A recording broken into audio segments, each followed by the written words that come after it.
Hi class, my name is Briggs, and the title of my speech today is The Fool Behind the April Fool.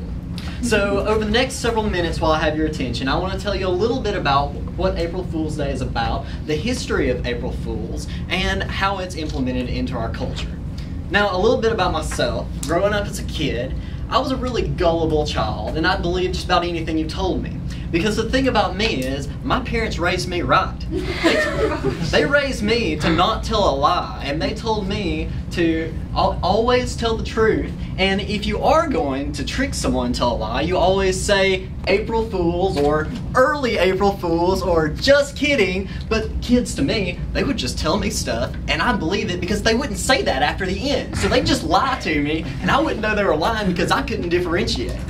So I don't know if any of y'all are like that in this room, and maybe y'all are the gullible one, but I was always the butt of the joke. Now, does everybody in this class know a lot about April Fools and what April Fools is about? If you don't, please raise your hand so that you can become the target for everyone else in the class come 19 days from now. Thank you, Shireen. Everybody, keep that in mind.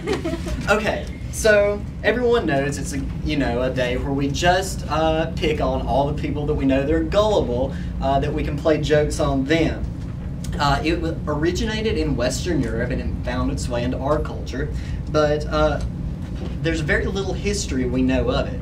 It's not one of those holidays like, Christmas or everything else, where we're kind of well versed in how what we're celebrating came to be. So the exact history of how April 1st became April Fool's Day is kind of a mystery, but what we do know is this.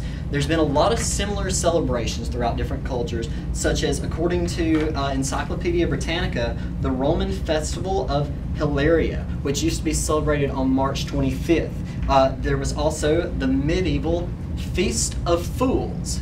Feast of Fools, kind of like a Mad Gab, say that a few times, festivals, where these were both like celebrations, where they would do kind of what we do on April Fool's Day, where they would play pranks on each other and they would have jokes, and it would just be a great time. So it's just kind of become a part of our nature. But these are all paradigms that kind of led up to what we have today.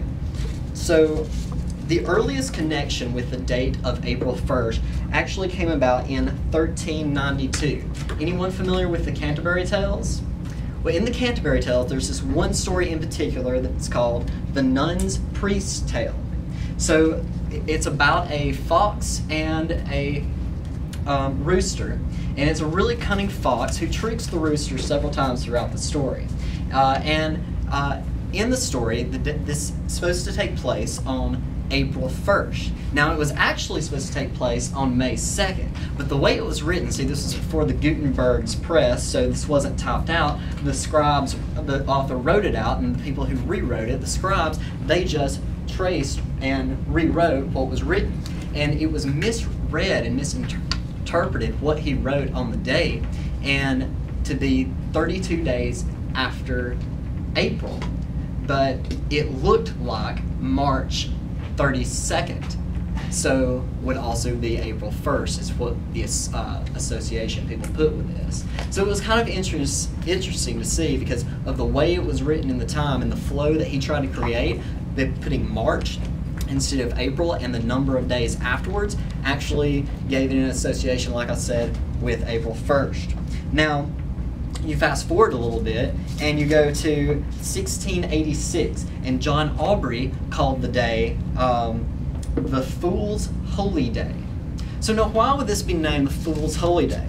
Well, rewind just a little bit and you go to the history of April Fool's Day with the French. Now, they didn't have really an April Fool's Day, but what they did have was in 1582, a change from the Julian calendar to the Gregorian calendar. Now, many people in this time, we didn't have, ESPN, like that matters, but CNN or anything on our phones, or where we could just stream any kind of news update that we wanted to get at the time. So when this change in the calendar was brought about, a lot of people celebrated New Year's week rather than New Year's Day. And there are some historians that argue whether or not this is true, and this is how it kind of evolved into what we have as April Fool's Day.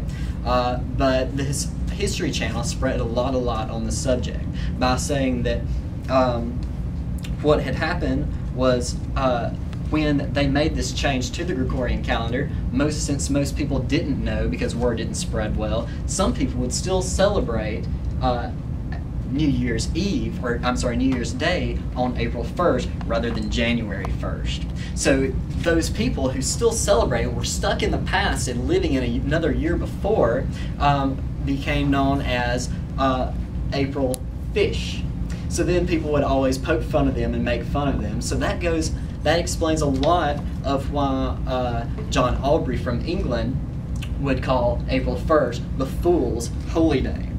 So in Scotland, there's also a 2-day event, and this has a long history, even longer than what we have in April Fool's Day, that's called the Hunting of the Gawk. Now, are there any guys in here who's ever gone snipe hunting?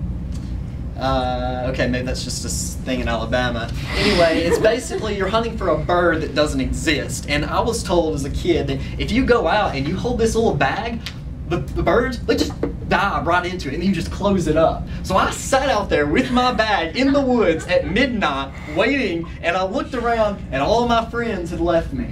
So this is kind of what happens in, they will do this to, you know, younger, more foolish people in Scotland. And then it's a 2-day thing, and the next day after that is called Tail Day. So this is kind of where we get the kick me signs and everything, where that kind of originated from.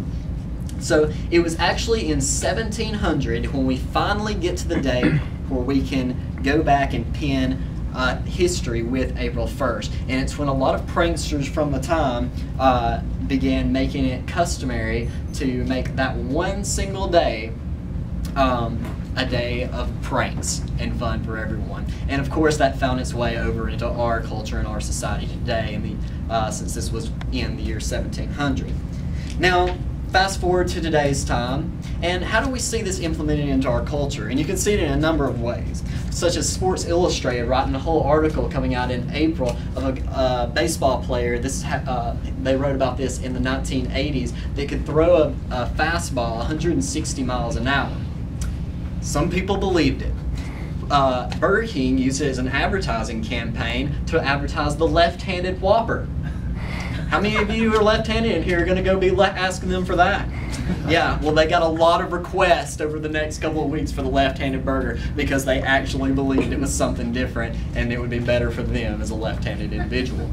Taco Bell actually advertised saying that they purchased the Philadelphia Liberty Bell and renamed it the Taco Liberty Bell. And people believe that. LSU even announced to their fans one year that they were going to follow in the steps that Boise did and were going to paint their field purple for their fans the following year. Didn't ever happen. So what I want to kind of close with, 19 days, like I said, about 2.5 weeks here, you have to prepare yourselves and to prepare for your friends. And I just want to leave you with a little word of advice.